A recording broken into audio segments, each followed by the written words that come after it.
नमस्कार, हामी देखापट्टि विशेषमा छौँ। देखापट्टि विशेषमा यहाँलाई स्वागत छ। देखापट्टि विशेषमा आज हामी केन्द्रित रहनेछौँ विश्व नै कोरोनाको महामारीबाट गुज्रिरहेको छ र यो अवस्थामा कैयन मानिसहरू कोरोना संक्रमित भएर निको भइसकेका छन्। निको हुनेको सङ्ख्या धेरै ठुलो रहेको छ, तर निको भइसकेका मानिसहरूले शारीरिक रूपमा भोग्नुपर्ने समस्या र मानसिक रूपमा भोग्नुपर्ने समस्याहरू कस्ता छन्। खास गरी कोरोना संक्रमितलाई एउटा अपराध गरे जस्तै रूपले समाजले हेरिराखेको छ, किनभने कोरोना संक्रमण व्यक्तिको सम्पर्कमा रहिरहँदाखेरि या उठबस हिडडुल गर्दाखेरि आउने भएका कारणले कोरोना संक्रमित भइसकेर निको भइसकेपछि पनि मानिसहरू कोरोना संक्रमित भइसकेको निको भइसकेको व्यक्तिको कन्ट्याक्टमा जान खोजिराखेका छैनन् र समाजले कुनै अपराध गरे जस्तै हेप्ने गरेको छ, अलग्याउने गरेको छ र अलिकति राम्रो दृष्टिले हेर्ने गरेको छैन। यसै कारणले पनि कैयन कोरोना संक्रमितहरूको मनोबल कमजोर भएको छ र रोगले जित्ने मौका पाएको छ। त्यसकारणले हामी कोरोना सामान्य हो भने जस्तै गरी सरकारका नियमहरू पालना गरिराखेका छैनौँ र विश्व स्वास्थ्य सङ्गठनले भनेका कुराहरू मानिराखेका छैनौँ। तर किन यति ठुलो सङ्ख्यामा मानिसहरू मरिराखेका छन् त? किन विश्वले नै आज अर्थतन्त्र धराशायी बन्दा पनि आफ्ना नागरिकको ज्यान जोगाउनका लागि हरेक राष्ट्रले बन्दाबन्दी गर्नु परेको छ, लकडाउन गर्नु परेको छ। अर्थात् ठुल्ठुला व्यवसायीहरूले दिनमा ठुलो नोक्सान बेहोरिरहँदा पनि ज्यान नै किन प्राथमिकतामा परेको छ भन्ने अर्को पाटोका विषयमा हामी कहिले पनि सोचिराखेका छैनौँ। यसो गर्दा गर्दै नेपालमा झन्डै 32,000को हाराहारीमा कोरोना संक्रमितको सङ्ख्या पुगिसकेको छ। यसमध्ये 18,000 भन्दा बढी निको भइसकेका छन् भने 150ले ज्यान गुमाइसकेका छन्। मृत्युदर 0.4% रहिरहँदा यसको मानसिक पीडा कस्तो रहेछ भनेर सङ्घीय संसद सचिवालयका प्रवक्ता डाक्टर ड्रोजनाथ पाण्डे, जो कोरोना संक्रमित भएर निको भइसक्नु भएको छ, उहाँको 2टा रिपोर्ट नेगेटिभ आइसकेपछि र विश्व स्वास्थ्य सङ्गठनको मान्यता अनुसार कोरोना संक्रमित भएपछि 21 दिन पुगिसकेपछि आज हामीले उहाँलाई स्टुडियोमा निम्ति आएका छौँ। उहाँको भोगाई कस्तो रह्यो र उहाँलाई कसरी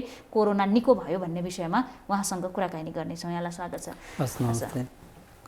सबभन्दा पहिला मैले यहाँलाई कहाँ जोड्न खोजेँ भने कोरोना लाग्नु अघि कोरोनाबारे यहाँले के सोच्नुहुन्थ्यो? लागिहाल्छ कि भन्ने विषयमा या यस्तो होला भन्ने विषयमा मैले त्यहाँबाट सुरु गर्न खोजेँ। अब यो त्योभन्दा अगाडि जस्तो कोरोना लाग्नुभन्दा अगाडिको अवस्थामा चाहिँ यो लागिहाल्यो भने धेरै मान्छेहरूको मृत्यु भएको हामी विभिन्न खालको देशहरूको घटनाहरूले पनि सुनेको अवस्थामा चाहिँ यो एउटा सिरियस डिसिज हो, यो महामारीको रूपमा आइरहेको छ, यो कुनै पनि बेला हामीलाई लाग्न सक्छ भन्ने त त्यो पूर्व अनुमान त हुने नै भयो। किनभने हामी पब्लिक स्टेसनमा काम गर्ने, सार्वजनिक संस्थाहरूमा काम गर्ने भएको हुनाले धेरै पब्लिक, अझ हामी प्रवक्ताहरूले चाहिँ सञ्चार मिडियाको साथीहरूसँग धेरै घुलमिल गर्नुपर्ने, मान्ने सदस्यहरू अरू उहाँको एसोसिएटेड मान्छेहरूसँग सम्पर्कमा आउनुपर्ने हुनाले हामी एकदमै चिन्तित अवस्थामा चाहिँ हामी रहन्थ्यौँ।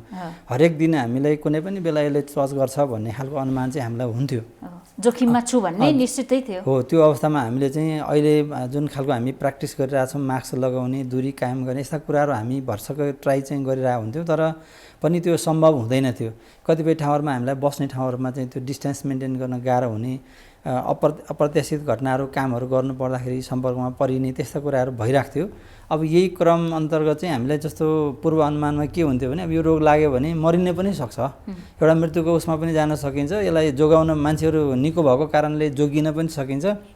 भरसक चाहिँ पूर्व सावधानी अपनाउने हो र अहिलेसम्म प्र्याक्टिस भएका जुन आयुर्वेदिक औषधि लगायत पानी अथवा अन्य कुराहरू जो छन् तिनीहरूलाई प्रयोग गरेर हामी जित्ने, भनौँ न, त्यो चाहिँ शक्ति गेन गरेर जित्ने तरिकाले जानुपर्छ भन्ने मान्यता नै हामी बनाएर बस्थ्यौँ योभन्दा अगाडि चाहिँ। यहाँ त सङ्घीय संसद सचिवालयकै प्रवक्ता, पढे लेखेको व्यक्ति, विद्यावारिधि गरेको व्यक्ति, नीति बनाउने ठाउँमा बस्नुभएको व्यक्ति होइन। हामीले भनिराखेका छौँ कोरोनाबाट यसरी बस्ने गाइडलाइनहरू छन्, विश्व स्वास्थ्य सङ्गठनले भनेको छ, स्वास्थ्य मन्त्रालयले भनेको छ, यति ठुलो रकम खर्च भइराखेको छ। यहाँलाई ज्ञान थियो, तर कोरोना कसरी लाग्यो त?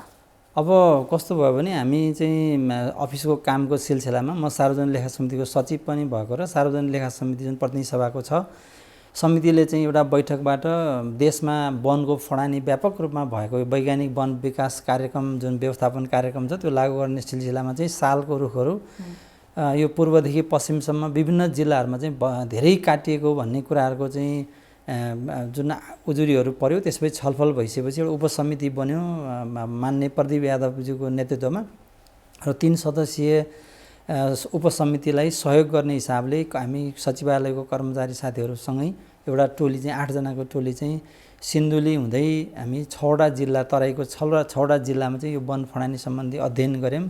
त्यो अध्ययन गर्ने क्रममा अब हाम्रो टोलीमा रहनुभएको संयोजक मान्य प्रदीप यादव र उहाँको पिएसओ र ड्राइभर उहाँहरूलाई चाहिँ यसै बिचमा हामी 3-4 दिन सँगसँगै गइसके पछाडि 3 दिन सँगै हुँदै पछाडि चाहिँ उहाँको त्यो कोरोना भएको भन्ने कुरा कोभिड-19 लागेको भन्ने कुरा पुष्टि भयो। त्यही क्रममा अब हामी पनि त्यही टोलीमा सँगसँगै थियौँ। उहाँलाई सन्चो थिएन, उहाँलाई खोकी लागिरहेको ज्वरो आइरहेको अवस्था थियो प्रदीप यादवलाई। हजुर मान्यलाई तैपनि उहाँ चाहिँ त्यो टोलीमा सहभागी हुनुहुन्थ्यो। भनेपछि यहाँनिर मैले फेरि थप प्रश्न दिन के अनुरोध गर्न चाहे भने सङ्घीय सांसद प्रदीप यादवलाई कोरोनासँग रिलेटेड कोरोनाकै सिम्टम्सहरू देखिराखेकै अवस्थामा यहाँहरू सँगसँगै जानुभयो। हामी यहाँबाट हिँड्ने टोली चाहिँ हाम्रो फरक फरक थियो। उहाँले बेलुका हामीसँग जोइन गर्नुभयो सिन्धुलीमा पुगेर, तर त्योभन्दा अगाडि उहाँ छुट्टै टोलीमा हुनुहुन्थ्यो। उहाँको काम विशेषले पछि आउनुभयो। हामी बिहानै गयौँ र हामीले कार्यक्रम सञ्चालन गऱ्यौँ। तर बिचमा उहाँ चाहिँ बेलुका हामी सँगै पऱ्यौँ, होटलमा सँगै बस्यौँ। भोलिपल्ट दिनभरि नै हामी विभिन्न कार्यक्रममा सँगै रह्यौँ। उहाँलाई पनि पहिल्यै त्यो कोरोना टेस्ट गरेको रिजल्ट नआइसकेको अवस्था होला, उहाँले डिक्लेयर गर्न सक्नु भएन मलाई के भयो भन्ने कुरा। तर उहाँ टेस्ट चाहिँ गरिसक्नु भएको थियो शङ्का लागेर। उहाँलाई चाहिँ सायद शङ्का लागेर उहाँले टेस्ट गरिसक्नु भएको हुनुपर्छ, किनभने 2 दिन पछाडि उहाँले चाहिँ मलाई यस्तो कोरोना भएको पुष्टि भयो भन्नुभयो। अब हामी कहाँ प्रायः 3 दिनमा मात्र रिपोर्ट आउने हुनाले सायद उहाँले 3 दिनको पिरियडमै त्यो कुरा डिक्लेयर गरेर भन्नुभएको हो। अब उहाँ हामीबाट अलिक टाढा टाढा चाहिँ बस्नु भएको थियो। उहाँलाई त्यो शङ्का पनि थियो होला, उहाँ बिरामी नै हुनुहुन्थ्यो र उहाँले मास्क लगाइराख्नु भएको थियो। तर पनि हामी विभिन्न कार्यक्रममा सँगसँगै नै त्यो टोली अगाडि बढेको हुनाले अब त्यही क्रममा हामीलाई सुरुमा त त्यो सर्छ भन्ने कुराको हामी सोच गर्न सकेनौँ, किन उहाँलाई भएको भन्ने पुष्टि थिएन। तर जब हामीबाट उहाँ छुट्टिनु भयो र उहाँलाई त्यो कुरा पुष्टि भयो, त्यसपछि हामीलाई पनि डर चाहिँ पैदा भयो। हामी आउने क्रममा हामीले पहिला बाटोमै हामी थियौँ र हामी नवलपरासीमा त्यो कार्यक्रम गरेर फर्किएका हौँ। त्यो दिन हामीलाई उहाँको समाचार आएपछि हामी पनि त्यही दिन फर्किएर हामी काठमाडौँ आएपछि हामीले आइसोलेटेड भएर तयारी भएर घरमै आइसोलेट बस्नुपर्छ, किनभने हामीलाई आशंका त हुन्छ नि सरी भन्ने कुरा। त्यसरी हामी बाटोबाटै तयारी गर्न लगाएर हामी छुट्टै बस्यौँ, 8 जना बस्यौँ र त्यसको 4 दिन पछाडि मात्रै हाम्रो टेस्ट भयो। टेस्ट गर्दाखेरि मेरो पोजिटिभ आयो, अरू हजुर उहाँ कर्मचारीहरूको चाहिँ नेगेटिभ आयो हो। यो क्रम चाहिँ यही घटनाक्रमबाट अफिसको कामको सिलसिलामा हामी बाहिर जाने क्रममा चाहिँ यो कोरोना पोजिटिभ इन्फेक्सन भयो र अब त्यसपछि मैले अरू कुराहरू मैले यहाँनिर के जोड्न खोजेँ भने पोजिटिभ आउँछ भन्ने त लगभग यहाँलाई लागि नै सकेको थियो होइन। 17 गतेदेखि नै सिम्टम्स देखिन थाल्यो भनेर भनिराख्नु भएको छ। रिपोर्टै आउँदाखेरिको अनुभव कस्तो छ? अब यस्तो भयो, 3 दिनसम्म मलाई त्यो हामी चेक गर्नुभन्दा अगाडि नै डक्टरले परामर्शमा चाहिँ हामी थियौँ, फोनबाट सम्पर्कमा थियौँ। उहाँले डक्टरले के भन्नु भने तपाईँहरूलाई इन्फेक्सनै भएको भए पनि तुरुन्तै त्यसको लक्षण देखा पर्दैन, त्यसैले हामी 2-3 दिन कुरेर मात्रै चाहिँ टेस्ट गर्नुपर्छ भनिसकेपछि हामी 3 दिन पुरै घरमा आइसोलेट भएर बस्ने क्रममा मलाई चाहिँ एकदम ज्वरो आउने, कन्टिन्युस टाउको दुख्ने, त्यो भएको लक्षणहरू पुरै देखिने अवस्था रह्यो। र 4थो दिन डायरिया भयो। त्यो दिन हामी चाहिँ सकी वीर हस्पिटल गएर PCR टेस्ट गरायौँ। सकी भन्नुको मतलब कमजोर भइसक्नु भयो, बिरामी नै थियौँ। त्यसपछि म चाहिँ बिरामी नै थिएँ। हामी टोली जाँदाखेरि त्यहाँ गएर टेस्ट गराएर भनौँ फर्केको त्यो दिन पनि म बिरामी नै थिएँ। त्यसको तेस्रो दिन मात्रै रिजल्ट आयो। रिजल्ट आइसकेपछि एउटा फिल कस्तो भयो भने मलाई यही रोगले चाहिँ आक्रमण गरेको रहेछ। म त्यही कारण म चाहिँ 3-4 दिनदेखि म एकदम बिसन्चो भएर म बसिरहेको अवस्था थियो। त्यस पछाडि चाहिँ अब एकदमै आक्रमण गरेको अवस्था रहिरहेको अवस्थामा चाहिँ अब झन् त्यो डर पैदा हुन्छ नि, मानसिक रूपमा पनि डर पैदा हुने र त्यो रिजल्ट आउनसाथ ठुलो समस्या चाहिँ कहाँबाट पैदा भयो भने सञ्चार मिडियामा जताततै खबरहरू बाहिर आयो। बाहिर आइसकेपछि मेरो टोल, मेरो वरिपरिको जुन छिन्जानको मान्छेहरू सबै जो सम्पर्कमा आउने, काम विशेषले आउने हुन्छ नि, उहाँहरूसँगको सम्पर्कमा आउने मान्छेहरू डराउनु भयो।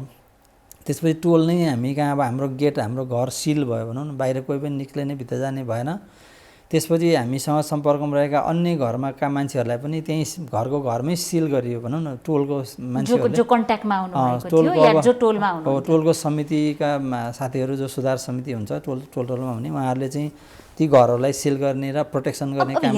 यहाँनिर यहाँले भन्नुभयो सिल गरियो। सिल गरिसकेपछि सामान्यतया समाचारमा के सुन्छौँ यहाँहरू, हामीले पनि के दिने गरेका छौँ भने फलानु व्यक्तिलाई कोरोना सङ्क्रमण पुष्टि भइसकेपछि त्यसको कन्ट्याक्ट ट्रेसिङ गरिएको छ भनेर हामी भन्छौँ। यो कन्ट्याक्ट ट्रेसिङको चाहिँ कति समय लाग्यो, सरकारको जागरुकता कस्तो रहेछ त? अब त्यसमा चाहिँ मलाई ठुलो समस्या देखेँ क्या। जस्तो हामी कहाँ त्यति एक त हामी लक्षण देखिएर 4-5 दिन बिताइसक्यौँ, 3 दिन अरू टेस्टले पनि लिइसक्यो र 5-6 दिन चाहिँ त्यो एउटा आइसोलेसनमा बसिसक्यौँ र टेस्ट थाहा पाएको पनि अर्को 10 दिनसम्म पनि हामीलाई त्यो खालको सहयोग भएन, ट्रेसिङ गर्ने काम भएन। संसद सचिवालयको प्रवक्ताको कन्ट्याक्टमा आएका व्यक्तिलाई भएन, उहाँहरूलाई पनि त्यो ट्रेसिङ गर्नको लागि धेरै अनुरोध गरियो। अब उता स्वास्थ्य टेकुबाट हामीलाई चाहिँ महानगरपालिकाको वडाबाट आउँछ भन्ने खालको उहाँले जानकारी दिनुभयो, त हामी फलोअप गऱ्यौँ।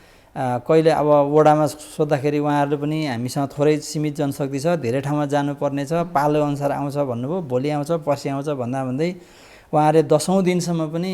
अब हाम्रो कस्तो हुन्छ भने म एकजना होइन कि अरू त्यो कन्ट्याक्टमा सबै मान्छेहरू त्रसित हुन्छ, ठुलो टोलमा नै पसलहरू अब जो ठाउँमा हामी सामानहरू किन्थ्यौँ उहाँहरूको पनि सबै त्रसित मानसिकतामा बस्ने अवस्था भयो।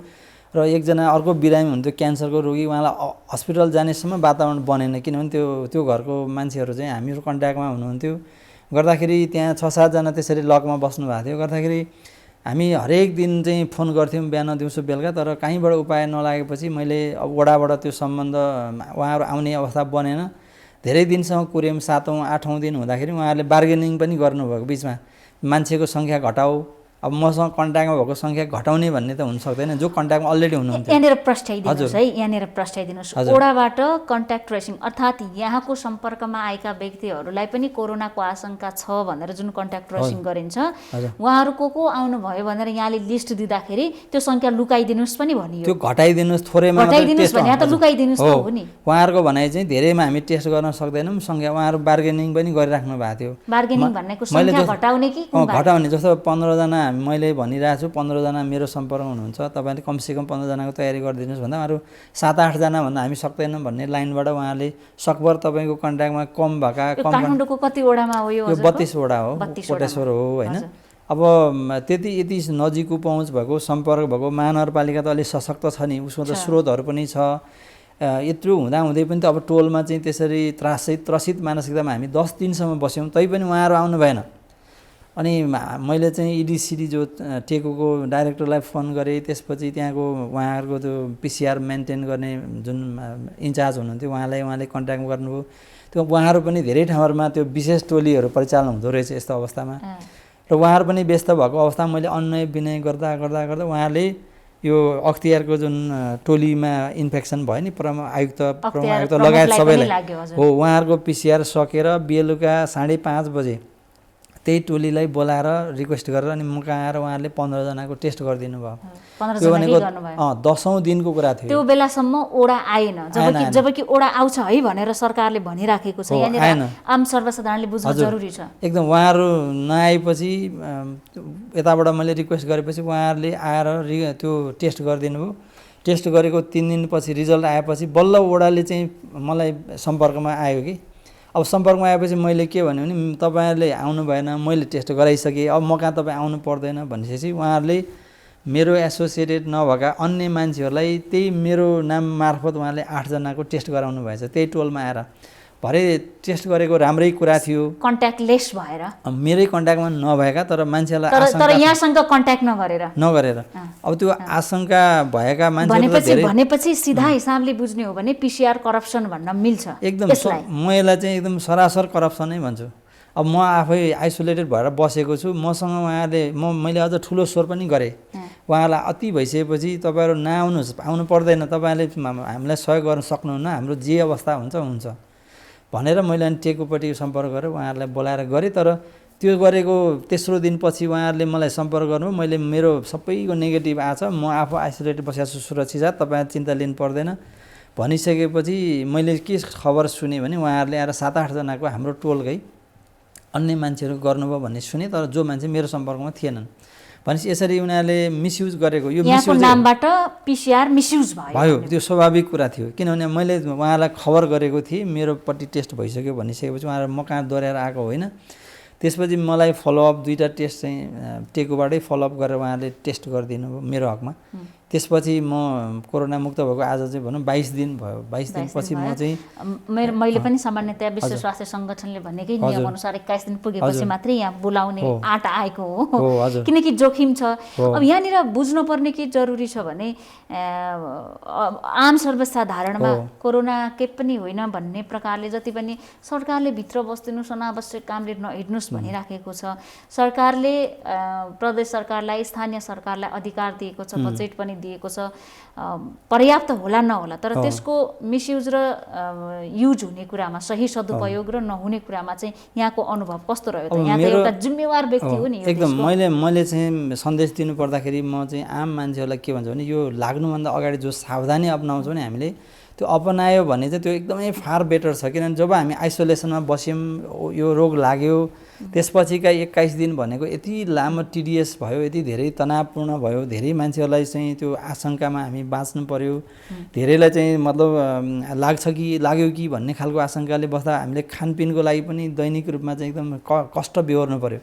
तर यो वातावरणमा प्रवेश गर्नु अगाडि यदि हामीले मास्क टाइममा लगायौँ, दूरी मेन्टेन गऱ्यौँ र सकभर मोबिलिटीमा गएनौँ र सम्पर्कमा आएनौँ भने त त्यो खालको समस्याबाट हामी मुक्त भएर बस्न सक्छौँ नि। यहाँलाई पनि कहीँ न कहीँ यदि प्रदीप यादवलाई लक्षण देखिने बित्तिकै उहाँ सेल्फ आइसोलेट भइदिएको भए यो टिममा हुँदैन थियो भन्ने आशय हो? त्यो स्वाभाविक हो, एकदम उहाँलाई पनि त्यो लागिरहेको हुनसक्छ।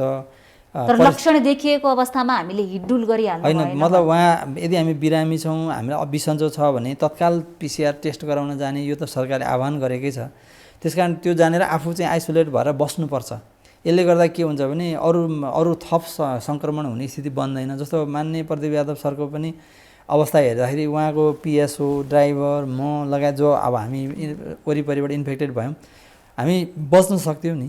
लापरवाहीले नै सरेको हो भन्ने कन्फर्म हुनुहुन्छ? होइन, यो सामाजिक कन्ट्याक्टमा जो हामी जान्छौँ, लापरवाही भन्दा नि जिम्मेवारी बोध भएर जो काम गर्ने मान्छेहरू हिँड्छन्, आफू बिरामी र मलाई बिसन्चो छ भनिसकेपछि हामी टोटल्ली आइसोलेट भएर बस्नुपर्नेमा त्यो नगरेको परिणाम। अरूलाई जोखिममा हाल्दिनु भएन र हालिराखेका छौँ हामी भन्ने हो, एकदम स्वाभाविक हो। थप जोखिममा हामी गएको छौँ। त्यही भएर म आफू आउने बित्तिकै म चाहिँ बाटोबाटै आएदेखि नै मैले घरको गेट पनि नछोएर मेरो चाहिँ कोठामा गएर म बसेँ, दूरी कायम गऱ्यौँ। त्यसकारण हामी सुरक्षित भयौँ भन्ने लाग्छ क्या। त्यो वरिपरि फैलिएन भनौँ न। त्यसरी हामी सम्पर्कमा जाँदाखेरि पनि कसैलाई सरेन। अब हुन त फेरि लाग्छ कि कोरोना फेरि के हुन्छ भन्ने कुरा त कुनै यसको केही पनि छैन होइन, कुनै केही भन्नै सकिँदैन। तैपनि यहाँले भन्नुभयो नि हामीलाई खानै समस्या भयो भन्ने कुरा। अब कोरोना लागेको व्यक्तिले हेल्दी डाइट खानुपर्छ, प्रोटिनयुक्त खाना खानुपर्छ, इम्युनिटी पावर बनाउनुपर्छ भनेर डक्टरले भनिराखेका छन्। हो पनि यहाँहरूलाई कस्तो समस्या भयो कि तरकारी नदिने मान्छे भयो कि पकाइदिने मान्छे भएन कि, या यहाँलाई तरकारी पसलबाट तरकारी किन्न पाउनु भएन कि? खाना त भनेको छ, तर त्यो खानासम्मलाई कति गाह्रो हुँदो रहेछ त कोरोना लागिसकेपछि? यो फेरि पूर्व तयारी गरेर नहुने, आकस्मिक हुने कुराहरू। हामी पूर्व तयारी गरेका हुँदो रहेनछौँ। हामीसँग स्टक खाने कुराहरू त्यसरी राखेको नहुने, बजारबाट ल्याएर खाने।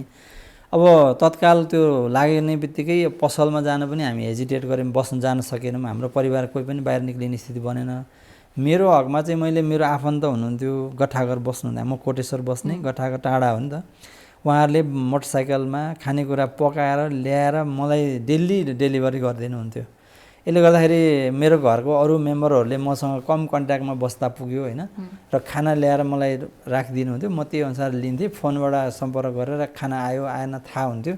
त्यसरी लिएर एकदम घर परिवारले किन पकाएर दिनु भएन त? त्यसो मतलब खानेकुरा ल्याउने वातावरणै बने, बाहिरबाट तरकारी किन्ने 2-3 दिन त खाइयो त्यसरी। तर अब तरकारीहरू लिन जान पनि नसकिने भयो, बाहिर निक्लिन बन्द गरिरहेछ र आफूसँग स्टक पनि त्यो हरियो तरकारीहरू केही पनि नहुने अवस्था हुन्छ। त्यसकारण अनि उताबाट खानेकुरा ल्याएर खाने काम चाहिँ गरियो। अब त्यो अवस्थामा यसको औषधि पनि नभएको, सिटामल खाएर ज्वरो अलिक कम गर्ने अवस्था चाहिँ बन्यो, तर अरू केही भएन। पानी व्यापक खान पर्ने स्थिति बन्यो यो भाइरल डिजिज भएको हुनाले। र यी सबै व्यवस्थापन गर्नको लागि चाहिँ छिमेकी अथवा अन्य आफ्नो आफन्तहरूको सहयोग नहुने हो भने चाहिँ गाह्रो हुने स्थिति बन्यो। यो सहयोग पाउनुभयो यहाँले?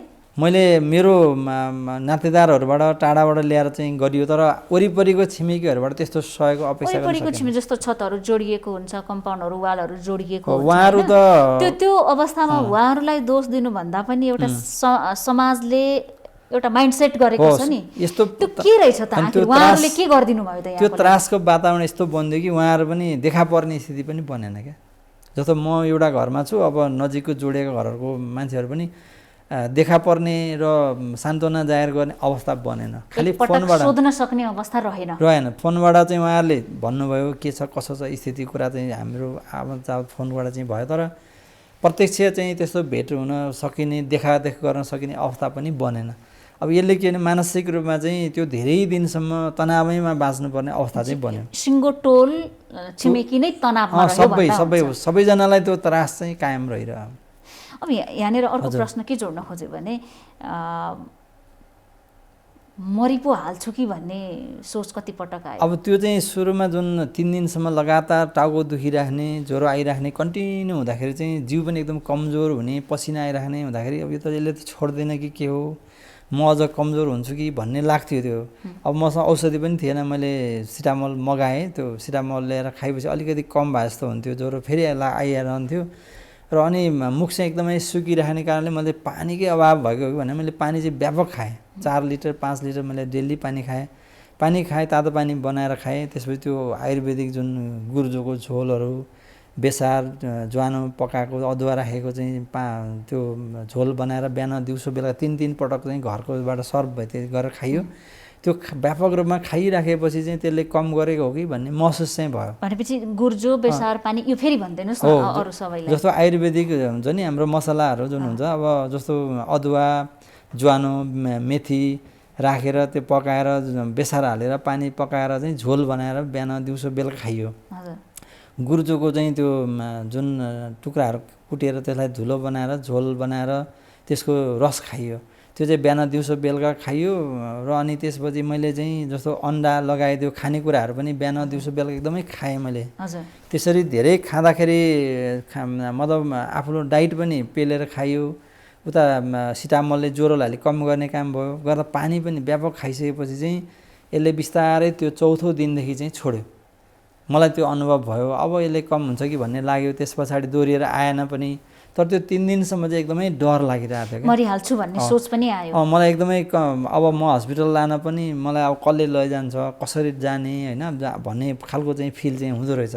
परिवारको चिन्ता कति लाग्दो रहेछ त त्यसो भए? अब हामी इग्नोर गरिराखेका छौँ नि, लागिहाल्यो भन्ने चिन्ता लाग्छ कि लाग्दैन? एकदमै चिन्ता लाग्छ। अब परिवारले पनि चिन्ता गरे होला त्यसरी नै। अब म आफूलाई पनि अब मैले हरेक कुराहरू चाहिँ टाइममै व्यवस्थापन गरेर भन्नुपर्ने थियो कि हुन्छ नि, विभिन्न घर व्यवहारका कुराहरू सबै अब कतिपय कुरा भनिएको हुँदैन होइन, यस्तो कुराहरू चाहिँ म्यानेज गर्नुपर्ने थियो कि मलाई त्यहाँ हाम्रो मान्ने मिना सुब्बाले चाहिँ यहाँसम्म यहाँलाई याद आयो कि यदि भोलि केही भइहाल्यो भने धेरै कुराहरू त बाँकी नै छ सेयर गर्नुपर्ने भन्ने हो, त्यस्तो फिल मनमा आइरहेको सोच्नु भयो? सोचेँ मैले, त्यो खालको फिल आउँथ्यो मलाई। हाम्रो मान्ने मिना सुब्बाले भन्नुहुन्थ्यो क्या, यस्तो हरेक कुराहरू चाहिँ घरका कुराहरू चाहिँ सेयर गर्नुपर्छ, हामी यसरी पब्लिकमा हिँडिराख्नुपर्ने मान्छे कतिखेर के हुन्छ ठेगान हुँदैन, तब हामीले चाहिँ घर व्यवहारको कुराहरू चाहिँ सबै सेयर गरिराख्नुपर्छ भन्ने हुन्थ्यो। बाटोमा पनि त्यो कुराहरू हुन्थ्यो, सँगै हिँडेका थियौँ।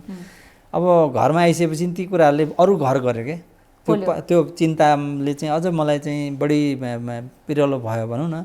अब तर त्यो 3 दिन पछाडि चाहिँ अब चाहिँ अलिकति हल्का भएर ज्वरो छोड्दै गएपछि अनि अब बाँचिन्छ कि भन्ने फिल भयो। र उता पोजिटिभ रिपोर्ट आएपछि मलाई यसले यस्तो गरेको रहेछ भन्ने पनि आयो कि, किनभने त्यो रिजल्ट आइसक्दाखेरि चाहिँ मलाई सिम्टमहरूले छोडिसकेको अवस्था थियो, स्थिति चाहिँ त्यस्तो बन्यो। अब अगाडि नै चेक गर्न जान पाइएन सुरुमै, अनि पछि चेक गर्दाखेरि पोजिटिभ आएको देखियो। रिपोर्ट आउँदाखेरि सिम्टम्सहरू कम हुँदै गयो। अनि त्यसपछि आत्मबल पनि बढ्यो, अब चाहिँ यसलाई जितिन्छ भन्ने भयो। अनि त्यस पछाडिको 1 हप्ता पछाडि परिवारको चिन्ता पनि यस्तै रह्यो होला नि? उहाँहरूले अब तल भनौँ न, उनीहरू त मसँग बोल्न पनि, अब अहिले त हामीसँग टेक्नोलोजी छ, भिडियोमा कुरा गर्नुपर्छ, उहाँहरू प्रत्यक्ष बोल्न पनि सकेन क्या।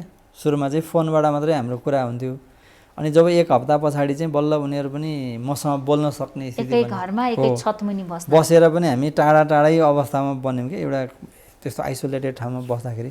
त्यस कारण यो एउटा यस्तो तनावपूर्ण स्थितिबाट गुजेर जानुपर्ने परिस्थिति सिर्जना भएको छ यो कोरोनाको कारणले होइन। त्यस कारण मैले चाहिँ सबै आम मान्छेलाई के भन्छु भने सकभर हामी चाहिँ यो दूरी कायम गरेर इन्फेक्सन हुनेबाट बचौँ। अब केही समयपछि 3-4 महिनापछि अब यसको औषधिहरू बन्ने अथवा भ्याक्सिन आउने भन्ने खालको चाहिँ अपेक्षा गर्न सकिन्छ। त्यस कारण हामी यो 3-4 महिना हामीले जसरी हुन्छ सावधानी अपनाएर यसलाई पार लाउनु पर्यो। एउटा कुरा यो भनिदिनुहोस् कि जब यहाँले त्यो 2-3 दिन जब यहाँलाई च्यापेको थियो नि रोगाले, ज्वरोले, टाउको दुख्ने, विकनेस भएको थियो, त्यो बेला चाहिँ यहाँलाई जबको बारेमा सोच्नुभयो कि छोराछोरीको बारेमा सोच्नुभयो? मैले बढी मेरो चिन्ता सम्पत्तिको बारेमा, आफ्नो बारेमा प्राथमिकतामा के पर्दो रहेछ? हैन, मेरो पहिलो प्राथमिकता चाहिँ आफ्नो सन्तति, छोराछोरी, आफ्नो परिवार नै पर्दो रहेछ कि। किनभने मैले हरेक कुरा दुःखहरू जति पनि गरेको हुन्छु आफ्नो वेलफेयरको लागि पहिलो प्राथमिकता दिएर राखेको हुन्छु, परिवारको लागि हो। अब त्यो चाहिँ मेरो अब छोरा एउटा बाहिर थियो। अब चिन्ता के हुन्छ भने उसँग हाम्रो 7 वर्ष भेट भएको छैन, छोरासँग भेट भएको छैन। अब यो भिडियोमा यताउति टेलिफोनमा कुरा हुने आफ्नो ठाउँमा छ, तर त्यसरी सम्पर्कबाट टाढा रहेको अब भनौँ न परिवारको मेम्बरहरूसँग बिछोड पो भएर जानुपर्छ कि यस्तो यस्तो खालको कुराहरू आउने मनमा आउँथ्यो। अब कामको सिलसिला कुरा गर्दा चाहिँ अब समाजमा बाँचिसकेपछि आफ्नो जिम्मेवारी वहन गर्नै पर्छ, त्यही भएर पछि हट्ने कुरा भएन। अफिसियल कामहरू सबै गर्नै पर्छ। म त्यो पिरियडभरिमा पनि जब मलाई लक्षणले छोड्न थाल्यो त्यस पछाडि मैले चाहिँ अफिसको कामहरू गरेर बसेँ। यसमा एकछिन पछि जोड्दैछु। अब यो कतिपय मानिसहरू चाहिँ मानसिक तनावकै कारणले अलि डिप्रेस्ड भएकोहरू हुन्छ नि, जसले आफूलाई सकारात्मक सोच्न सक्दैन। अलरेडी नकारात्मक सोच भएका मान्छेहरू हुन्छन्, नराम्रो मात्रै सोच्ने, म कमजोर छु, मसँग केही पनि छैन, या मलाई यो रोगले च्याप्ने हो कि मलाई निको नहुने हो कि भन्ने सोच आयो भने रोगले च्याप्न सक्ला भन्ने लाग्यो। यहाँले आफूलाई चाहिँ कसरी त्यो बिचमा त्यो सुरुको 3 दिन त मलाई यस्तो भयो कि अब यो रोगले छोड्दैन कि जस्तो पनि महसुस गरिराखेको कि। अरू कुरा सोच्नै सकिएन। टाउको दुखिरहेको हुन्छ, ज्वरो आइरहेको हुन्छ ननस्टप, होइन, जाडो हुन्छ, घरि पसिना आइरहेको हुन्छ। अब औषधि खाने कुरा पनि छैन। त्यो सिटामोल एउटाले कति खाने त्यो पनि एसिडिटी बढाउनेदेखि अरू खालको रियाक्सन गर्छ भन्छ। फेरि त्यसले हामीलाई ज्वरो कम गर्ने होइन, फिलिङ मात्रै नगर्ने हो। त्यसमा त्यसले निको पारेको पनि हुँदैन भन्ने पनि थाहा छ। फेरि त्यो हिसाबले औषधि नभएपछि त अब यो अटोमेटिकली निको भएर जानुपर्ने भन्ने हो। छोड्दैन त 3 दिनसम्म नछोड्दाखेरि अरू कुराहरूको कुनै सोच्न सकिएन कि आफ्नो लाइफ बाँच्छ कि बाँच्दैन भन्ने कुरातिर मात्रै ध्यान दिन्थ्यो। हो, चिन्तामा चाहिँ दिन बितेको अवस्था थियो। अब एउटा देशभरि भेन्टिलेटरको अभाव छ। हिजो मात्रै सुनसरीमा होला एकजना ओडा अध्यक्ष हृदयघातपछि उहाँलाई भेन्टिलेटर भएको भए बस्नुहुन्थ्यो। अब धेरै जसो भेन्टिलेटर र आइसियुमा कोरोना सङ्क्रमितहरू छन्। अब नर्मल बिरामीहरूलाई पनि बचाउन गाह्रो छ, भेन्टिलेटर र आइसियुकै अभाव भइराखेको छ। यहाँले त यो समाचारहरूबारे त जानकार हुनुहुन्छ होइन, देशकै क्यापासिटी कति छ भन्ने जानकार। खै भेन्टिलेटरै नपाउला कि भन्ने डर लागेन मनमा, या बेड नै नपाउला कि अस्पताल भन्ने डर कति लाग्यो? मलाई चाहिँ कस्तो भने यो जब मैले चाहिँ घरमै आइसोलेट भएर बस्नुको कारण पनि अब अस्पतालमा गएर धेरै अहिले सङ्ख्या पनि वृद्धि भएको, सेवा दिन पनि नसकिने, सम्पर्कमा पनि सेवाग्राहीहरू आउन नसक्ने परिस्थिति बन्छ हस्पिटलमा, आइसोलेट सेन्टरमा, क्वारेन्टाइन सेन्टरमा भन्ने मलाई त्यो लागेको हुनाले नै मैले घरमै प्रिफर गरेर बसेको। अब त्यहाँ गइसकेपछि अब कस्तो एकदमै हामी बाँच्नै नसक्ने अवस्थामा एकदम सिरियस केसहरू भइसकेपछि हस्पिटल जान त बाध्य हुन्छ। सास फेर्न गाह्रो भएपछि जानै पर्छ। जाँदाखेरि अब त्यहाँ चाहिँ आइसियु र भेन्टिलेटर अथवा जुन सर्भिस दिने इक्विपमेन्टहरू छन् त्यो कुरा चाहिँ एकदम कम छ, थोरै छ, देशमै सङ्ख्या कम छ भन्ने अलरेडी थाहा भइसकेपछि अब सेवा पाउने सम्भावना पनि धेरै कम छ भन्ने त्यो चिन्ता चाहिँ लागिरहेको थियो। अब यसको लागि चाहिँ अहिले हाम्रो संसदीय समिति, कानुन समितिले पनि अहिले सरकारलाई निर्देशन हिजो मात्रै दिएको छ, सङ्ख्या 10,000 थप्नु पर्यो। अब महँगो छ यो चिज। जम्मा अहिलेसम्म 200 भेन्टिलेटर सरकारी अस्पतालमा नेपाल सरकारले थपेको छ। अब प्राइभेटलाई युज गर्न सकिरहेको छैन। अब सरकारी अस्पतालहरूले त्यसलाई त्यो सर्भिस राम्रोसँग दिन सकिरहेको क्यापासिटी पनि पुगिरहेको अवस्था छैन। फेरि त्यो चलाउने जनशक्ति पनि पर्याप्त छैन जस्तो। त्यसको लागि दक्ष जनशक्ति चाहिन्छ र दखल राख्ने जनशक्ति कम छ भनेर भनिराखेको छ। अब एक दिनको कस्ट कति हजार आउँछ? एक महिनामा 4,50,000 पर्छ नेपाल सरकारको एकजनालाई आइसियुमा राख्ने हो भनिराखेको अवस्थामा 4-4.5 लाख रुपियाँ यदि प्राइभेटमा गयो भने त त्यो आइसियुको मात्रै भयो, अरू चार्जहरू पनि गर्नु पर्ला। कति महँगो छ त? यहाँले त बुझ्नुभएको होइन। अब यो चाहिँ कस्तो भने अहिले यो महामारीको रोगको अवस्थामा पहिला मानवीय मूल्य सबभन्दा ठुलो हो मेरो बुझाइमा चाहिँ। त्यस कारण हामीले अरू पैसा रकम अरू कुरा भन्दा पनि मान्छेलाई कसरी जोगाउने भन्ने लाइनबाट नै हामी अगाडि बढ्नुपर्छ। अरू कुरा छोडेर पनि यो सधैँ हुने कुरा होइन, यो महामारी भने एउटा सर्टेन टाइमसम्म हुने हो र यसको कुनै निकास निस्किन्छ।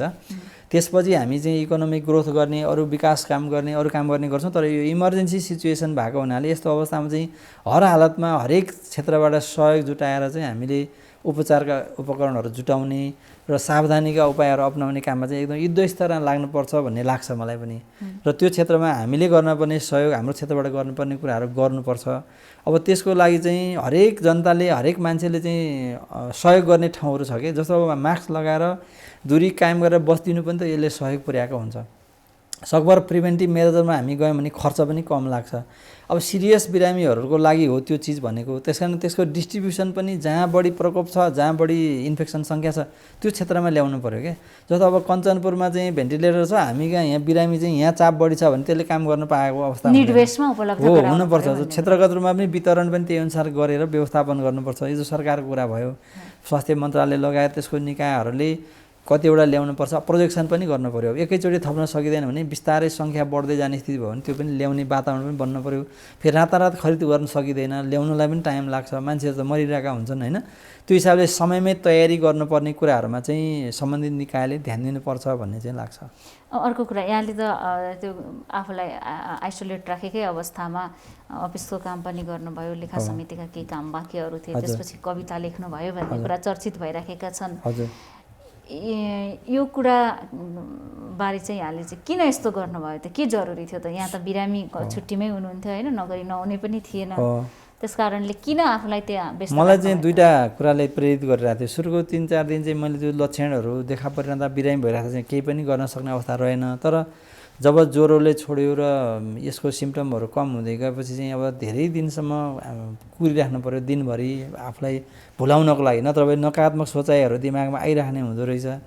अब त्यतातिर चाहिँ आफ्नो मन कल्पनाहरू नलानलाई भुलाउनको लागि पनि केही कामहरू गर्नुपर्छ भन्ने मान्यता रह्यो।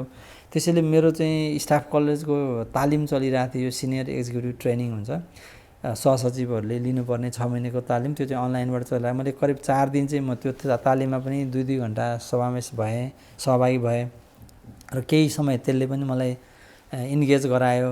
र बाँकी समयमा चाहिँ मैले त्यो जुन अफिसको रिपोर्टहरू जो बनाउनु पर्ने थियो, लेखा समितिको पनि पेन्डिङ कामहरू केही थिए, ती कामहरू गरेर मैले अब मलाई के लागिराख्यो भने केही भइहाल्यो भने पनि मैले गरेका कामहरू त एउटा मेमोरीको रूपमा रहन सक्छन्, एउटा त्यो रह्यो। अर्को मेरो समय पनि मरिहाले भने पनि मेरो काम कम्प्लिट हुन्छ भन्ने हिसाबले ती कुराहरू चाहिँ मेरो अरू मान्छेले मेरो सम्झनाको रूपमा पनि लिन सक्छन्। अनि केही कुराहरू चाहिँ त्यो खाली समयमा बस्दाखेरि सृजनात्मक कुराहरू पनि गरौँ न भन्ने हिसाबले मैले केही कविता सुनाइदिनुहोस् न। त्यो बेला चाहिँ यहाँलाई कस्तो कविता आयो? मैले चाहिँ कविता विशेष गरी राष्ट्रभक्ति, देशभक्ति त्यही सुनाइदिनुहोस् न। कोरोना संक्रमित भइसकेपछि नै लेख्नुभयो। मैले चाहिँ जस्तो हामी एकतामा बल मिल्छ, टुटफुट भएर हिँड्नु हुँदैन, विभिन्न समूहहरू चाहिँ छुटिएर जाँदाखेरि अथवा राजनीतिहरू पनि विभाजित हुँदाखेरि हामीलाई अरूले चाहिँ हेप्ने मौका पाउँछ। त्यस कारण सबै एक भएर जानुपर्छ र समृद्धि र विकासमा चाहिँ काम गर्नुपर्छ भन्ने सन्देश दिने खालका कुराहरू चाहिँ मैले लयात्मक रूपमा चाहिँ लेखेको हो। अब ती कुराहरू चाहिँ मैले अब आउने समयको क्रममा म प्रकाशन पनि गराउँछु। त्यसलाई अनलाइन मिडियाहरू विभिन्न अहिले त सजिलो छ पब्लिकेसनमा जानको लागि होइन, अगाडि जान सोसियल मिडिया पनि युज गर्न सकिन्छ। समय सन्दर्भमा जोडेर त्यसलाई चाहिँ अगाडि ल्याउँछु भन्ने लाइनबाट तयार गरेको छु। अब केही गीतहरू र केही कविताहरू मैले त्यसो राखेको हो।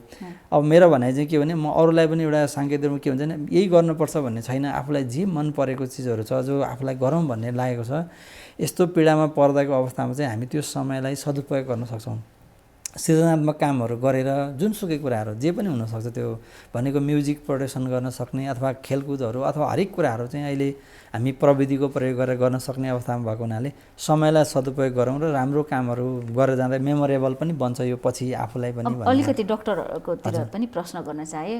यहाँले आफ्नै चिनजानको डक्टरलाई फोन गर्नुभयो कि या यहाँ पनि सङ्क्रमित हुन सक्ने सम्भावना थाहा भइसकेको थियो होइन? हजुर त्यो अनुसार चाहिँ नर्मल सिस्टमबाट यहाँका चाहिँ त्यो अब हाम्रो चाहिँ कस्तो भयो भने संसद सचिवालयले चाहिँ एउटा स्वास्थ्य युनिट नै हाम्रो राखेको छ। मान्यज्यूहरूलाई र कर्मचारीहरूलाई केही आकस्मिक पर्छ कि भन्ने हिसाबले राखेको छ। त्यहाँ हाम्रो चाहिँ एकजना डाक्टर हुनुहुन्छ, पुष्प रिजाल, डाक्टर पुष्प रिजाल हुनुहुन्छ। उहाँ चाहिँ मेरो सम्पर्कमा हुनुहुन्थ्यो किन म कर्मचारी भएँ, उहाँहरू पनि त्यही युनिटमा भएको हुनाले के कसो छ भने उहाँले मलाई बिहान बेलुका नै भनेपछि त्यो बाहेकको डाक्टरहरूलाई फोन गर्नु परेन उहाँ मार्फत चाहिँ मैले इडिसिडीमा पनि सम्पर्क उहाँ मार्फतै गराएँ होइन। सजिलो पनि हजुर सजिलो भयो, रिक्वेस्ट गराएँ। अब उहाँले पनि नसकेपछि मैले डाइरेक्ट पनि फोन गरेँ। डाइरेक्ट कसलाई गर्नुभयो? हाम्रो त्यो डाक्टर वासुदेव पाण्डे हुनुहुन्छ नि, अहिले प्रमुख हुनुहुन्छ त्यहाँको टेकुको। हजुर उहाँलाई फोन गरेँ। त्यो अति धेरै दिन भइसकेपछि पिसिआर टेस्ट गराउन यहाँनिर डाक्टरले भने पनि नहुने, एउटा सङ्घीय संसद सचिवालयको प्रवक्ताले भनेपछि पनि नहुने, ओडामा भन्दा पनि नर्मल प्रोसेसबाट जाँदा पनि नहुने भने जसको चिन्जानै छैन, जो कोही भन्नै सक्दैन, न कसै सांसदलाई चिन्या छ, न कसै डाक्टरलाई चिन्या छ, न कुनै ओडाको मान्छेको आफन्त हो। एउटा तरकारी बेच्ने बाटोमा बसेको भारी बोक्नेलाई पनि त कोरोना लाग्न सक्छ। उसले के गर्ला त? म त्यही कल्पना गरिरहेको छु क्या। मलाई भनौँ मलाई फोन हाम्रो डाक्टरले दिनुभयो, मैले फोन गरेँ, त्यो पाउनु त सबैलाई हुँदैन, सबैको छैन, धेरैको छैन हो। अब उहाँहरूको अवस्था कस्तो होला त? मलाई त यस्तो समस्या पर्यो, टाइममा भएन भने उहाँहरूको चाहिँ कसरी उहाँहरूले सेवा पाउने, त्यो सेवाको गुणस्तरीय स्थिति चाहिँ एकदमै दयनीय अवस्थामा म कल्पनै गर्न सक्दिनँ क्या। स्थिति त्यस्तो छ। अहिले महानगरपालिकामै हामी व्यवस्थापन गर्न सकिरहेको छैन भने अझ टाढा टाढाको गाउँहरूमा, गाउँपालिकाहरूमा, नगरपालिकाहरूमा झन् कस्तो स्थिति होला, जनशक्ति नै पुगेको हुँदैन। त्यसकारण यो अहिलेको व्यवस्थापन चाहिँ पटक्कै चित्त बुझ्ने अवस्था छैन। यहाँलाई परेपछि थाहा पाउनु भयो कि अगाडि नै थाहा पाउनु? होइन, अगाडि मैले यति गहिरो तल्लो स्तरको हुन्छ भन्ने मैले अनुमान गरेको थिएन। यो पिसिआर टेस्टिङ चाहिँ ट्रेसिङ गर्ने काम चाहिँ तुरुन्त हुन्छ भन्ने मलाई लाग्थ्यो। हामीले सुन्दै आएका छौँ, हो जस्तो त्यही समाचार पनि त्यही आउँछ, हामीले त्यही दिन्छौँ। फेरि त्यो व्यावहारिक पाटो यहाँले भनिराख्नु भएको छ। उहाँहरू आफैले पहिचान गरेको डेट पनि उहाँलाई थाहा छ नि, म कहिले मेरो पोजिटिभ आयो भन्ने थाहा छ नि, तैपनि उहाँहरूले त्यो डेटलाई ट्र्याकै गर्नु भएको छैन क्या। कि म जस्तो त अरूको पनि नगर्नु भयो होला। स्थिति त त्यही आउँछ नि, परिस्थिति त त्यही हो। सबभन्दा इन्ट्रेस्टिङ कुरा त घटाइदिनुहोस् न भन्ने कुरा त्यो चाहिँ मलाई त्यो ताजुब लाग्ने चाहिँ अवस्था के भने उहाँ आफै भनिराख्नु भएको थियो, कोटेश्वरको अर्को ठाउँमा हामीले 14 जना पहिचान गऱ्यौँ, एकजना पसलेबाट सर्यो भन्ने त्यतिखेरको घटना थियो। त्यो यसरी सर्यो, हामी पेप्सी कोलामा पनि चेक गर्नुपर्छ, उता अगाडि सन सिटी साइडमा पनि जानुपर्छ, विभिन्न ठाउँमा उहाँहरूले जाने आफ्नो ठाउँहरू बताइराख्नु भएको थियो। तपाईँकोमा हामी भोलि आउँछौँ, पर्सि आउँछौँ भन्दै हुनुहुन्थ्यो, तर अब त्यो दिनै आएन क्या। 10 दिनसम्म कुर्दा पनि नआएपछि अब यो त अति भयो। अब यसको प्रायः सिम्टम देखिने समय भने 3 देखि 7 दिन हो। अरूलाई सर्ने भए पनि अब सरेर त्यसले भयावह बनाइसकेको अवस्था हुन्छ। उहाँहरू पिसिआर त्यो 15 जनाको 45बाट 90 त्यो ट्रेसिङ गर्ने नआउने पछि आउँदाखेरि त त्यो स्थिति झन् त्यसले थाम्न नसक्ने हुन्छ भनेपछि उहाँहरूको काम गराइ जुन छ म्यानेजमेन्ट चाहिँ एकदमै व्यवस्थापन चाहिँ फितलो महसुस भएको छ। रिसोर्स त आखिर खर्च हुन्छ नि, त्यो टाइममै गऱ्यो भने त्यसले बरु चेकअप बढी छिटो गर्थ्यो नि। अब कार्यालय आउनुभयो, थालिसक्नुभयो होइन? अस्ति त्यो आकस्मिक रूपमा मलाई आउनै पर्ने परिस्थिति बन्यो। अफिसको एउटा चाहिँ विज्ञप्ति निकाल्नु पर्ने अवस्था भयो। त्यसैले म चाहिँ यो दोस्रो टेस्ट नेगेटिभ भइसके पछाडि म आएँ, दूरी मेन्टेन गरेँ। त मैले अब डक्टरहरूको सजेसन पनि थियो, तपाईँलाई सिम्टम छोडेको 10 दिन पछाडिदेखि चाहिँ अब यसले यस्तो सर्ने भन्ने हुँदैन, यसले चाहिँ छोडिसकेको अवस्था हो। नेगेटिभ आइसकेपछि अब तपाईँ मुक्त भइसक्नु भएको छ, केही समस्या हुँदैन भनिसकेपछि अनि म आएर एउटा विज्ञप्ति जारी गऱ्यौँ हामी, एउटा लोगो सम्बन्धी। अहिले सांसद अरू कर्मचारीहरू डराउनु भयो कि उहाँहरू पनि के? त्यस्तो थिएन, उहाँ उपस्थिति नै न्यून थियो कार्यालयमा, किनभने अहिले धेरै न्यून कर्मचारीबाट हामी काम चलाइरहेको अवस्था हो। आएर कि यहाँ आउने भनेर तपाईँ आउने भनेर उपस्थिति त्यस्तो होइन, अलरेडी नै त्यो म्यानेज गरिसकेको अवस्था छ। अहिले 50% भन्दा कम नै कर्मचारी उपस्थित हुनुहुन्छ र केही समय म 1.5 घन्टा जति बसेर त्यो वक्तव्य तयार गरेर मैले गरेँ। आज म जाँदैछु भनौँ। चालक राख्नु भएको छ होइन? हजुर, चालकलाई सचेत गराउनु मतलब सेक्योर गराउनु भएको छ एकदम। उहाँलाई डबल मास्क लगाएको छु, म पछाडि सिटमा बस्छु, दूरी कायम गरेर हामी बसेका छौँ। त्यो सचेतता छ। मैले घरमा परिवारमा लगायत सबै ठाउँमा तीजमा नाचेको भिडियो पनि अपलोड गर्नुभएको थियो। अब यो चाहिँ कस्तो देखिँदो रहेछ भने कोरोना लागेको मान्छे पनि फ्यामिलीको कन्ट्याक्टमा जान थाल्नु भएछ भनेर त्यो अर्कै सोच आउँदो रहेछ के कसरी जानुभयो होला अब भन्ने। यो तीजको दिन चाहिँ अब मेरो घरमा धेरै मानसिक रूपमा पीडा भएको सबैजना एकदम हताश मनस्थितिमा बसेको र लामो समय बिताएको कारणले अलिकति खुसी बनाऊँ भन्ने माहौल सिर्जना गर्नलाई जबरजस्त त्यो एउटा गीत राखेर हामी त्यो दिन नाच आफ्नो परिवारभित्र मेरो 3 जना अहिले हामी छौँ, तिनैजना नाचिराख्नु भएको थियो। हामी 3 जनाले एउटा चाहिँ माहौल क्रिएट गरेर त्यसलाई सोसियल मिडियामा एउटा सन्देश पनि जाओस्। मेरो टाढा बस्ने अर्को छोरा छ, उसलाई पनि एउटा सान्त्वना मिलोस्, मेरो बुवा आमा भाइ आमाहरू चाहिँ एकदम वेल कन्डिसनमा छन् भन्ने महसुस गराउनको लागि पनि त्यो एउटा साङ्केतिक रूपमा गरिएको हो। अब यो गर्नु पनि पर्छ, किनभने मान्छे एउटा एक खालको चाहिँ मानसिक रूपमा मान्छेलाई एउटा तयार पनि गराउनुपर्छ नर्मल लाइफमा ल्याउनलाई पनि, र बेला मौकामा त्यो रिफ्रेस जरुरी छ भन्ने लाग्छ मलाई। त्यसरी रेगुलर लाइफ सुरु भइसक्यो घरभित्र? अब करिब भयो होला। अब आजदेखि रेगुलर अफिस गइराख्नु भएको छ? हजुर, अब आजबाट सुरु। अब यहाँनिर म छु भन्ने अघिपछि म नजिकैको हुँ भन्ने देखाउने नातेदारहरू या यहाँका छिमेकीहरू या यहाँका कार्यालयका सहयोगीहरू सहकर्मीहरू छन् नि, उहाँहरूको व्यवहार चाहिँ कोरोनाको अरू प्रसङ्गमा जोड्दिनँ म, कोरोना लागिसकेपछि कोरोना पोजिटिभ भइसकेपछि कस्तो पाइदो रहेछ त? त्यही व्यवहार देखिँदो रहेछ कि अलिकति डराउँछन् कि यहाँ भित्र बाहिर जाँदा छिमेकीहरू पनि अलि टाढा टाढा हुन्छन् कि के हुन्छ त? अब जस्तो केही चाहिँ अब असावधानी नै भनौँ, एकदम आत्मीय हुन्छ नि, चिन्ता लाग्ने बिरामी हुनुहुन्छ भनेर हेर्न आउने वातावरण उहाँहरूले आफू आउनुभयो, उहाँहरूलाई के एउटा सावधानी भएन भन्दा म चाहिँ दूरी कायम गर्नुपर्छ भन्ने खालको फिलिङ उहाँहरूलाई नभइकन आएको पनि केहीजना चाहिँ देखा पर्नुभयो नातेदारहरूमा पनि होइन। उहाँहरूलाई सकभर मैले चाहिँ तपाईँहरू टाढै बसिदिनुहोस्, तपाईँहरूकै लागि पनि हुन्छ भन्ने हिसाबले उहाँहरू नजिकबाट कुरा गर्न चाहिनँ। त्यही भएर मैले भिडियो कलबाट टेलिफोनबाट हामी अहिले त प्रत्यक्ष भिडियो कलबाट हेर्न सक्छौँ नि, त्यो हिसाबले गरियो। अनि धेरैजसो चाहिँ मलाई फोनबाटै धेरैले सान्त्वनाहरू दिनुभयो, सम्झिनु भयो, धेरैले आफू सम्पर्कमा आउन सक्ने परिस्थिति त बन्ने नै भएन। त्यसकारण धेरैको फोनहरू चाहिँ आयो। अब यो मिडियामा चाहिँ कस्तो भयो भने हामी अलिक पब्लिक फिगर भएको हुनाले र अब धेरै फोनहरू चाहिँ अब आइराख्ने कारणले झन् 2 दिन त मलाई एकदमै त्यो जब मिडियामा एक्सपोज भएपछि चाहिँ 2 दिनसम्म चाहिँ पुरै फोन मात्रैमा म व्यस्त हुनु पऱ्यो कि त्यस्तो पनि स्थिति हो। अब नउठाउँदा पनि भएन, किन उहाँहरूलाई जानकारी त दिनुपर्ने हुन्छ नि, चिन्ता प्रकट गरेर न केही भयो कि भन्ने ठान्नुहुन्छ। त्यो हिसाबले अलिकति समस्या त्यसले चाहिँ भयो। तर अब यही टेक्नोलोजीको युज हो, अरू त विकल्प थिएन यसमा। अरू वरिपरिको छिमेकीहरूले चाहिँ अब सम्पर्कमा आउने अवस्था भएन। मलाई केही चाहिँ साथीहरूले चाहिँ फोन गर्नुभयो, फोनबाट चाहिँ अब के कसो छ व्यवस्थापन हामीले केही गरिदिनुपर्छ कि भन्ने कुराहरू चाहिँ उहाँले सोधखोज राख्नु भएको थियो। स्थिति चाहिँ त्यस्तो थियो। अब हुन त यहाँको प्रसङ्गमा भन्ने हो भने लुकाउन सक्ने अवस्था पनि थिएन, रहँदैन थियो होला। तर कोरोना पोजिटिभ भइसक्यो भनेर आफै भन्नलाई हतार लागेन होला नि? यहाँलाई पनि अलिकति समय सेपरेट नै राखौँ कि भन्ने लाग्यो? त्यो खालको मैले एकदम सेकेन्ड पनि फिल गरिनँ, किन म बाहिरबाट आएको थिएँ। मेरो मानसिक रूपमा मलाई कोरोना हुन्छ भन्ने नै फिल भइरहेकै थियो।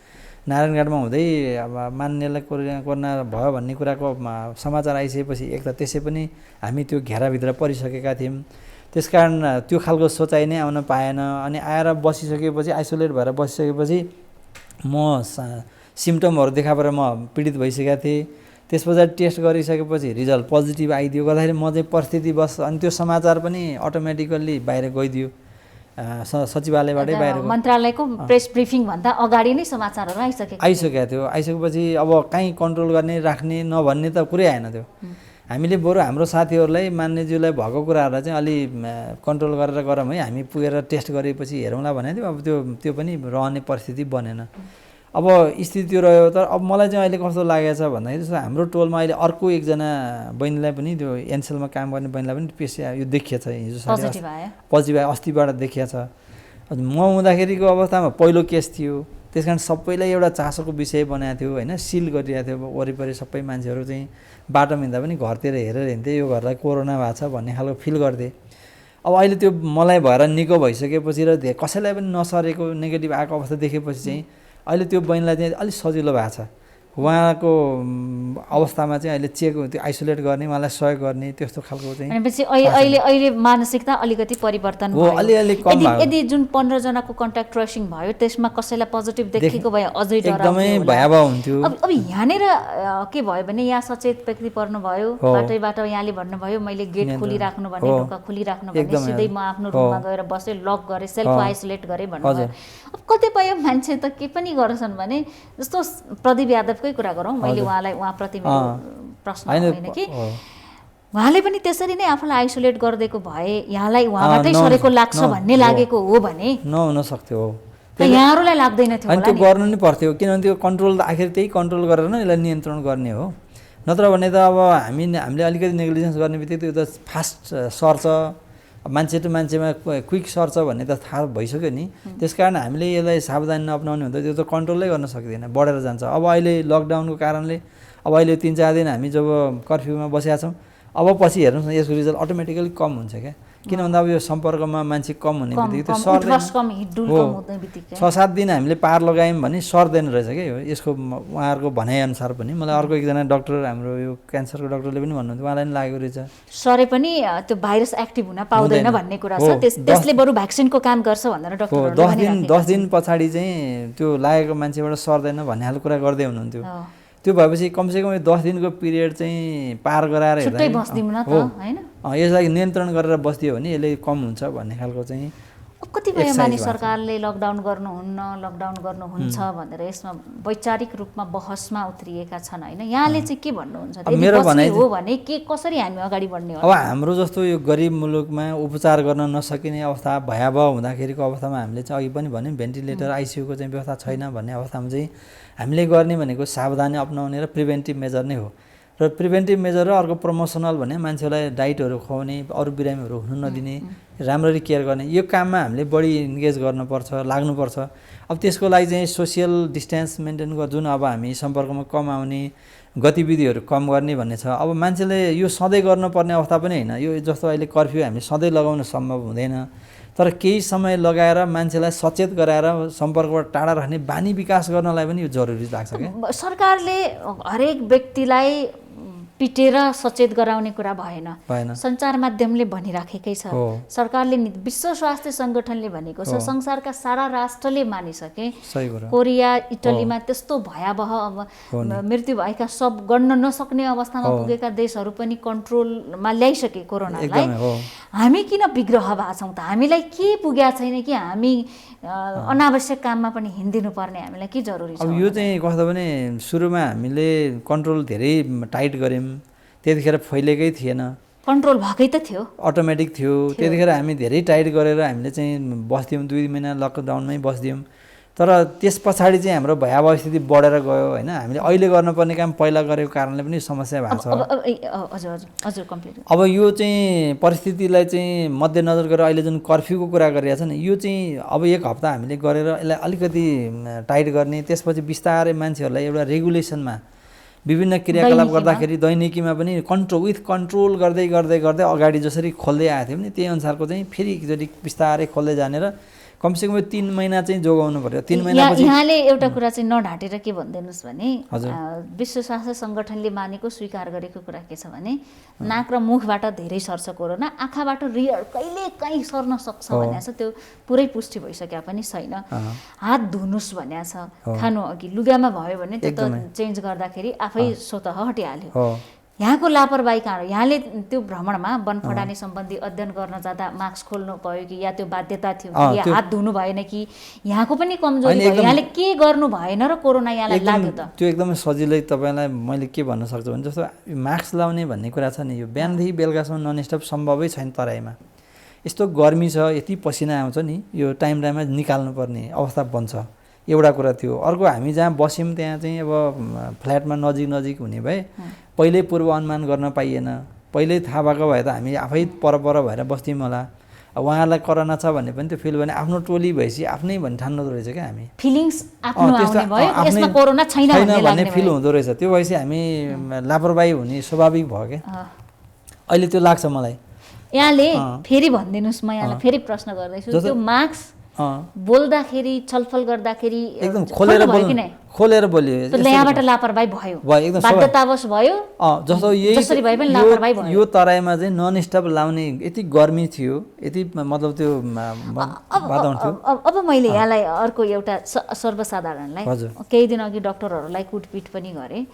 एउटा डक्टरले पुरै पोसाक लाएर बाहिरबाट पुरै पिपी पर्सनल प्रोटेक्टिभ इक्विपमेन्ट लगाएर, त्यस्तो चस्मा लगाएर, डबल पन्जा डबल मास्क लगाएर तराईको गर्मीमा हाम्रो लागि कसरी काम गरिराख्या होला त? यहाँलाई त्यो भावना यहाँले महसुस गर्नुभयो? अनि यस्तो उहाँहरूले चाहिँ त्यो जस्तो उहाँहरू बिहानदेखि बेलुकासम्म टोटल एउटै मान्छे सधैँ लाएर बस्नु होइन, उहाँहरू 3 घन्टा 4 घन्टा बस्नुपर्छ। एउटा नर्सले त 3 घन्टा गरेर त जान पाउँदैन, काम त 6 घन्टै गर्नु पर्यो। स्वाभाविक हो। अब जस्तो हामीले चाहिँ के फिल गर्यौँ भने हामी त्यही त महसुस गरेर बानी विकास भइसकेको छैन कि बिहानदेखि बेलुकासम्म हामी नन स्टप लाएर बस्ने स्थिति बनाएको छैन। अनि फेरि त्यो भिडहरूमा बसेर कुरा गर्दाखेरि हामी दूरी त कायम गर्न खोज्थ्यौँ, तर पनि कस्तो हुन्छ भने नजानिदो पाराले कोही फोटो खिच्ने तरिकाले म आफू सचेत भएन, अरू सचेत नभइदिँदाको अवस्थामा चाहिँ विभिन्न तरिकाले उहाँहरू नजिकमा आइदिने, भनौँ न घाम लागेर छाता ओढाउन आइपुग्ने, केही यो विभिन्न कारणबाट उहाँहरू चाहिँ नजिक आउने कारणले पनि त्यो सर्ने सक्ने स्वाभाविक बन्दो रहेछ। सकभर हामीले यस्तो खालको ग्यादरिङको कार्यक्रम नै नगऱ्यौँ भने चाहिँ हामी बच्छौँ कि भन्ने मलाई लाग्छ। त्यो हामीले सायद त्यो काम तत्कालीन अवस्थामा हामीले त्यो वन अध्ययन गर्न जानु हुँदैन थियो कि अहिले त्यो खालको नि एउटा रिभ्यू मात्रै हैन, अरू जो गरिराखेका छन्, अरू जुन अध्ययन भइराखेको छ, ग्यादरिङ भइराखेको छ, भेटघाट भइराखेको छ। अहिले ग्यादरिङ गर्ने चाहिँ पटक्कै हामीले ग्यादरिङ चाहिँ नगर्दाखेरि हुने, दूरी मेन्टेन गरेर केही कार्यक्रम गर्नु पर्यो अथवा भर्चुअल मिडियमबाट चाहिँ प्रयोग गरेर बैठकहरू गर्नुपर्ने हो। यस्तो कुराहरूबाट गरेर नगरी नहुने काम चाहिँ त्यसरी गर्ने र प्रत्यक्ष सम्पर्कमा आउने कुराहरू चाहिँ तोड्नुपर्छ भन्ने मलाई लाग्छ। यतिखेर अब यो 3-4 महिना जो अब भ्याक्सिनको लागि चाहिँ तयार भएर अब आउँछ भन्ने खालको हामी आश्वासन पनि पाइरहेको अहिले मिडियामा। त्यसकारण 3-4 महिना चाहिँ हामीले भनिराखेका छन्, तर यसको कुनै ग्यारेन्टी पनि छैन। अर्को कुरा बुझ्न जरुरी छ कि ग्यारेन्टी छैन। तर रिसर्च धेरै ठाउँमा भएको हुनाले कुनै न कुनै औषधिले काम गर्ने वातावरण बन्छ होला आशा गरौँ। त्यसकारण यो 3-4 महिना चाहिँ सरकारले विभिन्न तरिका हत्कण्डा अपनाएर भए पनि यसलाई चाहिँ नियन्त्रण गरेर प्रिभेन्टिभ मेजर लगाउने तरिकाले चाहिँ आम मान्छेलाई एउटा सचेत बनाएर यही कर्फ्यू लगायत अन्य के हुनसक्छ विकल्पहरू। रिसर्चले के देखाएको छ भने कोरोना लागेर निको भइसकेपछि पनि अब हुन त यो कुनै सिरियस अवस्थामा भेन्टिलेटरबाटै फिर्ता आएका मानिसहरूको हकमा पनि भनेको छ, कयौँ कन्डिसनहरू यसमा देखाइएको छ। 90% फोक्सो पनि ड्यामेज हुन्छ भन्थ्यो, त्यो तर फेक रिपोर्ट भनेर पनि आइसक्यो। जे भए पनि फोक्स ड्यामेज हुँदो रहेछ त्यसले, होइन? अनि शरीर चाहिँ लाइफ टाइमसम्म जिन्दगीभर पनि शरीर हड्डीहरू दुख्न हुनसक्छ भनेर भन्छन्। अब यहाँलाई त आज 22 दिन भइसक्यो, यहाँको शरीर दुख्ने या त्यस्तो अरू साइड इफेक्टहरू देखिएको छ? त्यस्तो छैन, मलाई त्यस्तो खालको फिलिङ छैन। मेरो फेरि छातीको इन्फेक्सन अथवा खोकी लाग्ने कुरा चाहिँ भएन के। यो मान्छे अनुसारको सिम्टमहरू फरक हुन्छ। मान्छे खोक्दाखेरि हाच्छू लाग्दाखेरि कोरोना भएको हो कि भनेर तर्सिन्छन्, त्यो पनि होइन रहेछ। त्यो पनि होइन, किन देखिएन त्यो। जस्तो त्यो सुक्खा खोकी लाग्ने, छाती दुख्छ भन्ने जुन कुराहरू थियो त्यतापट्टि मलाई इन्फेक्सन चाहिँ भएन क्या। अब यो बिचमा मैले यो ग्यास्ट्रिकसँग सम्बन्धित एन्टिबायोटिक खाइरहेको थिएँ। अब त्यसले मलाई सपोर्ट गर्यो कि थाहा छैन त्यो, होइन? यो पेटको औषधि चाहिँ एन्टिबायोटिक मैले 14 दिनसम्म मलाई त्यो एन्टिबायोटिक चाहिँ खुवाइरहेको अवस्था थियो। मैले डक्टरलाई सोधेँ पनि म यो रोकौँ कि के गरौँ भन्दाखेरि उहाँले यसलाई कन्टिन्यू गर्नुहोस्, केही फरक पर्दैन भन्नुभयो। त्यस कारण म त्यसलाई कन्टिन्यू गरिरहेको थिएँ। त्यस कारण मलाई छातीपट्टि चाहिँ त्यस्तो समस्या देखा परेन। अब अरू खालको सिम्टमहरू चाहिँ जुन बाहिर प्रचार गरेको सिम्टम त्यो चाहिँ आयो कि, त्यसले गर्दाखेरि चाहिँ मान्छे अनुसारको इन्डिभिजुअल हिसाबले चाहिँ फरक हुन्छ कि त्यो पनि लाग्छ, त्यस्तो हुनसक्छ।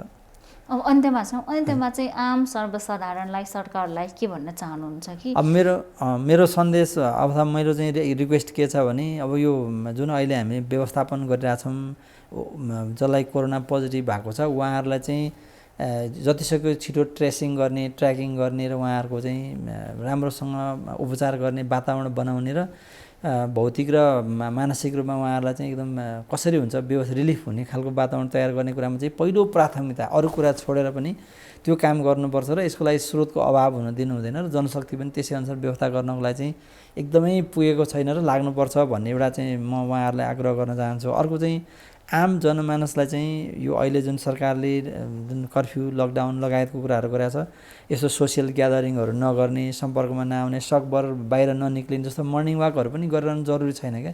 यस्तो इमर्जेन्सीको अवस्थामा घरभित्रै बसेर योगा एक्सर्साइजहरू गर्दा हुन्छ। त्यसकारण बाहिर निक्लिने र मोबिलाइज भएर यो वा त्यो बहानाबाट बाहिर आउने जुन हामी धेरै देखिरहेछौँ र त्यस्तो सामाजिक ग्यादरिङहरू चाहिँ टोटल्ली बन्द गरेर चाहिँ हामीले यो 3-4 महिना चाहिँ यो दुःख कष्ट सहेर भए पनि यसलाई नियन्त्रण गऱ्यौँ भने हामी अगाडि जान सक्छौँ। र अर्को चाहिँ यो लागिसकेको मान्छेहरूलाई चाहिँ म के भन्छु भने यसले छोड्छ, यो 3-4 दिन 1 हप्ता बढी जाला, तर त्यसलाई हामीले अलिकति रेसिस्ट गर्न सक्यौँ र हामीले पानी लगायत अन्य कुराहरू चाहिँ खानेर यसलाई रेसिस्ट गर्ने खालको वातावरण बनायौँ भने चाहिँ हामी मुक्त हुन्छौँ। धेरैजना निको भएको छ, त्यसकारण अरू धेरै कम्प्लिकेटेड डिजिजहरू भएको छ भने त्यो अर्कै कुरा हो, एक्सेप्सनल केस। त्यस्तो अवस्थामा हामी पूर्व सावधानी भएर हस्पिटलमै उहाँहरूलाई म्यानेज गर्नुपर्छ। अरूले चाहिँ घरमै आइसोलेट भएर अथवा त्यस्तो वातावरण बन्छ भने सकभर सुरक्षित भएर बसेरै गरेको चाहिँ राम्रो हुन्छ भन्ने मलाई लाग्छ। हस्, धेरै धेरै धन्यवाद। हस्, यहाँलाई पनि धन्यवाद है, धेरै कुराहरू सेयर गराउनु भयो र अनुभवहरू अरू मान्छेहरूलाई पनि काम लाग्ने गरी ल्याउनु भयो। यो मौका दिनुभएकोमा यहाँलाई पनि धन्यवाद। धन्यवाद।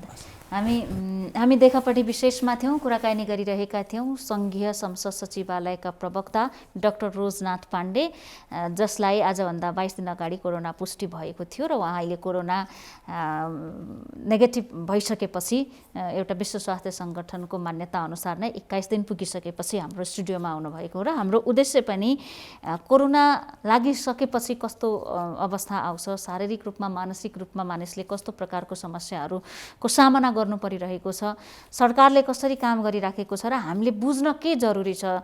राज्यले यति खर्च गरिराखेको छ, संसार ठप्प अवस्थामा भइरहँदा हामीले सानो सहयोग नगरेर कहीँ हाम्रो आफन्तलाई सङ्कटमा पारिराखेका त छैनौँ भन्ने कुरा पनि उहाँले आज सेयर गर्नुभएको छ। साथै लापरवाहीले नै कोरोना सर्छ भन्ने कुरा पनि उहाँले पटक पटक आजको यो संवादमा कुराकानीमा जोड दिनुभएको छ।